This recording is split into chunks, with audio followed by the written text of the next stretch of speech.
but I want to just say one thing. I just met a young man here. His name is Ari Spitz. He gave to the country of Israel both of his legs, his right arm, his thumb, and I just say, I wish you blessings. He's not a victim. It was really my great honor to meet you tonight. Ari Spitz, a 23-year-old, a combat soldier in the Givati Brigade, who was injured in the battlefield in the northern part of Gaza during the war, and is now here in DC recovering.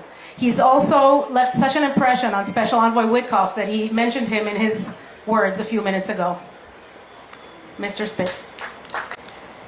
Ambassador Dr. Leiter, ladies and gentlemen, honored guests. Thank you for the invitation, and thank you for giving me the opportunity to speak. I would like to start my story on October 1st, 2023.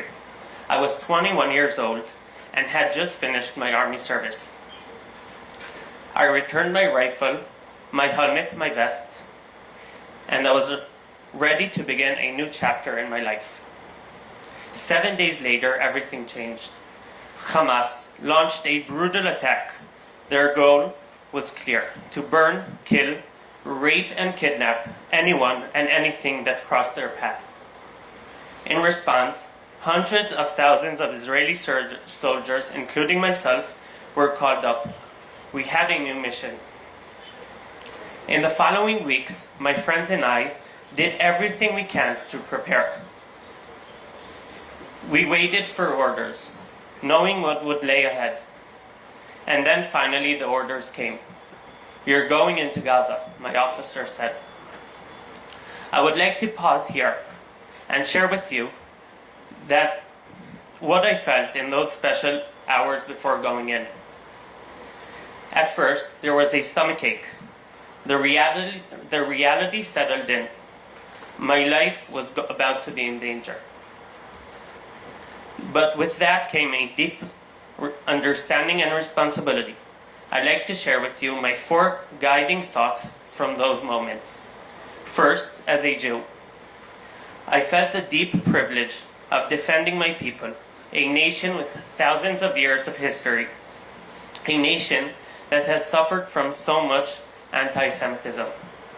My great-grandparents who survived the Holocaust could never have imagined a moment like this, where a Jewish soldier could stand with a rifle and protect the Jewish nation. Second, as an Israeli, a citizen of a country that just turned 77, a young country that went through so much, a country now facing threats from Gaza, Lebanon, Syria, Yemen, and Iran. I entered Gaza with the clear understanding that Israel must continue to exist. Israel must thrive. It must remain a safe place for every Jew in the world. Third, as an American citizen, I felt a responsibility to support the United States' greatest ally, Israel, to stand for what is right. And finally, as a human being, I knew this war was more than a conflict between nations. This war is about morality, of standing up against evil, against people who wake up one morning and believe it is acceptable to murder, rape, and kidnap. Today, just as the last 577 days, there are still 59 hostages being held in Gaza, deep in dark tunnels, starving with no access to medical care. These 4 pillars stayed with me every day throughout the 4 months I was fighting in Gaza. Every sleepless night, every meal of tuna from a can. They reminded me why I'm risking my life.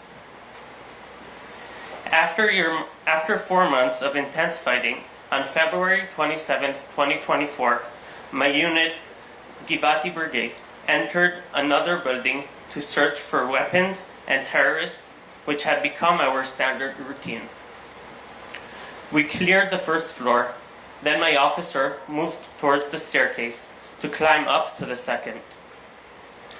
On the bottom of the staircase, he discovered a tunnel entrance. He reported it immediately, but before we could evacuate, the tunnel was exploded by terrorists. Both my officers were killed instantly. 10 more were injured, including me.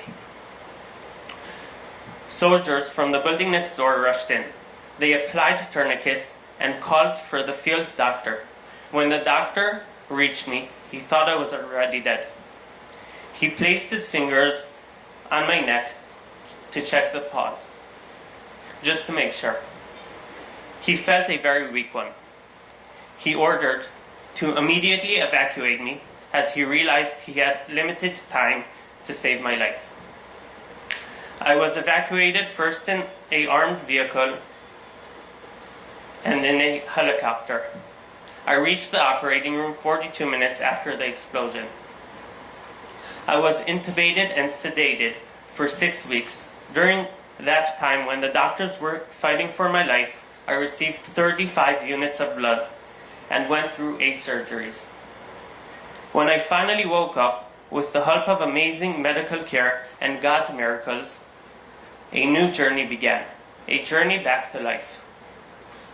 In this journey, I carry those 4 thoughts with me every single day.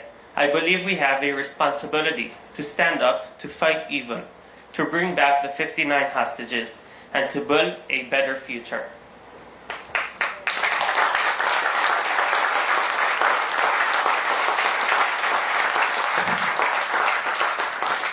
So I want to thank you all for standing with Israel, for caring,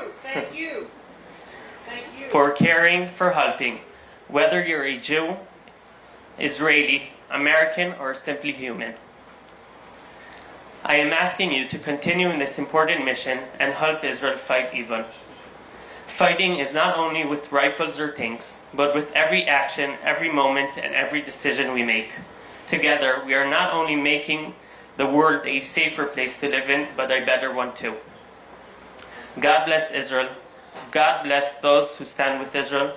God bless the United States of America.